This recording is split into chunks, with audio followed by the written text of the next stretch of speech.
while the world is rapidly changing, the economy is struggling. And I know a lot of people are concerned with this. We saw massive layoffs happening everywhere. Amazon laid off like 17,000 people. Layoffs are happening. Businesses are falling. And at the same time, prices are escalating. You know, we've been talking about this inflation for a long time. I've talked about it over and over and over. It's a big deal.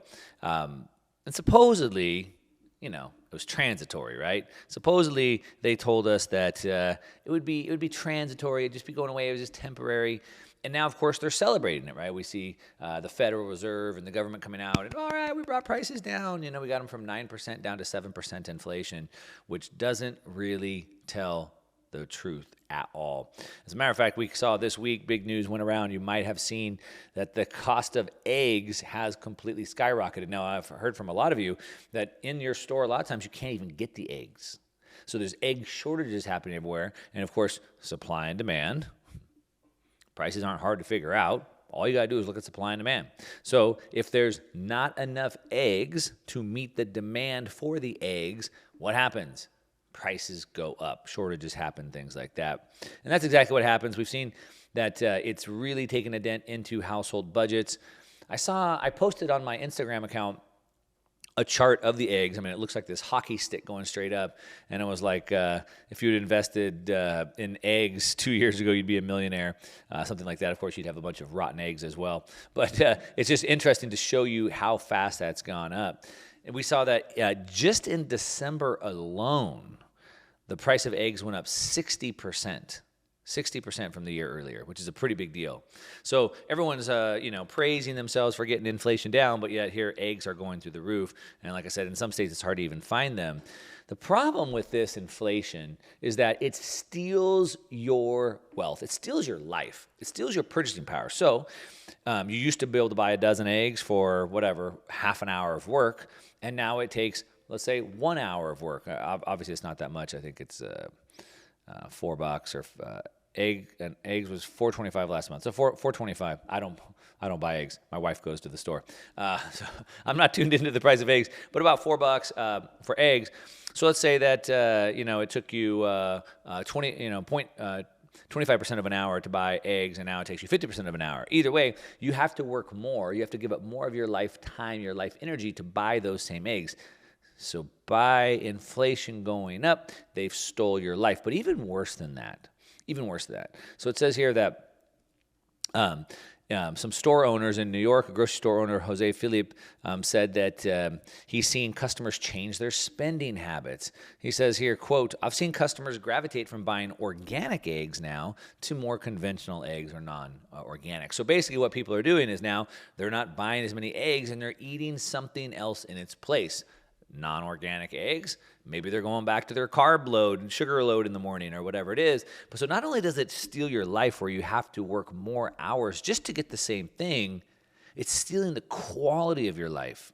Now you're going from organic eggs to non-organic eggs. So now you're eating chickens that are being fed seed oils and grains that are GMO, and that ain't good for you.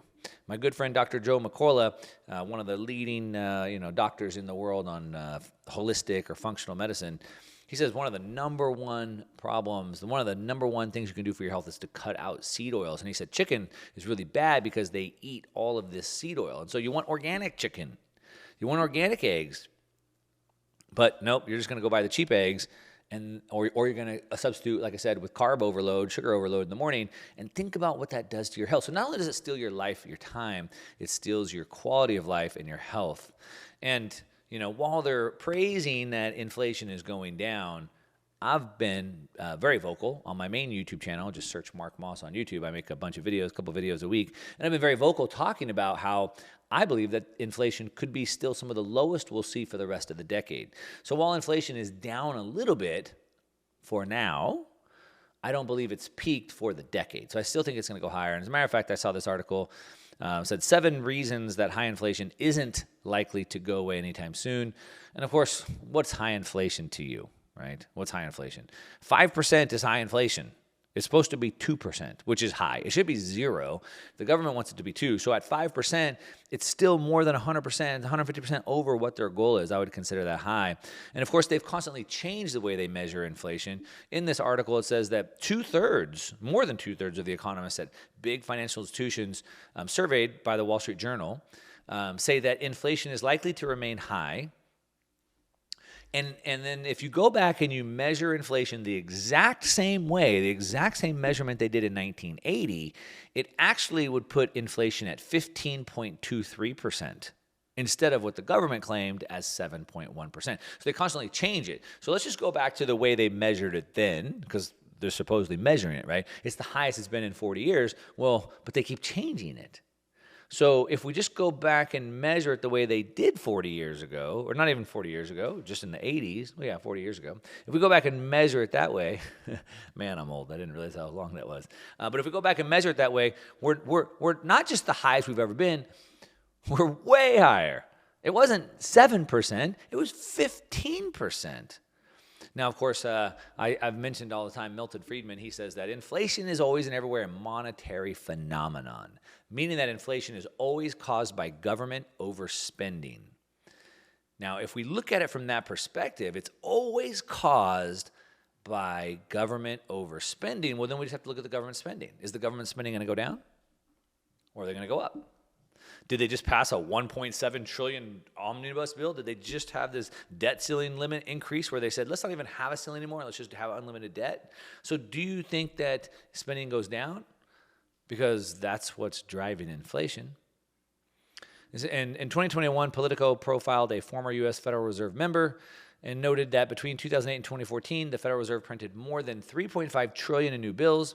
That was triple the amount of money that the Fed created in its first 95 years of existence. That's how fast. And so will they spend less? Now we have, here's a couple of reasons they gave. One, COVID overspending continues. So there's still relief bills. We're still in a state of emergency. President Biden just extended that another 90 days.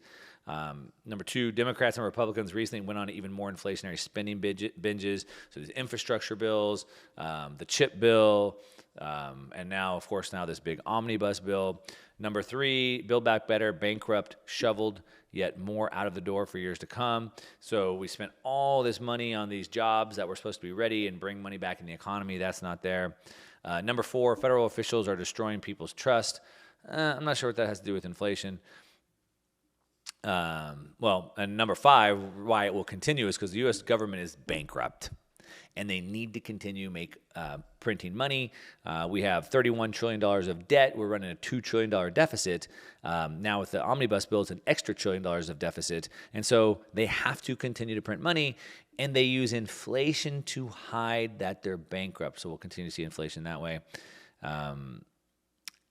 And the number seven reason, the one I agree with, is the very people that caused this, that did this, that push for this, they're still in charge.